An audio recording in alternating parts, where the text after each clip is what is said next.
suure vere. Väga hea.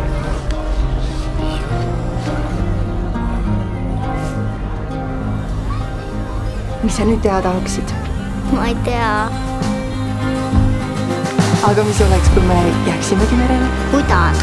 Seilaksime kõikide laevadega? Kas seal saab ujuda? Mis sa ise arvad?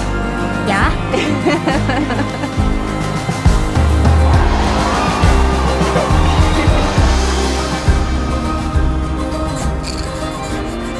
Lugupeetud reisija, 30 minuti pärast saabume Tallinnasse. Kuule, ma ei teinudki koos ühtegi pilti. Aga mina tegin.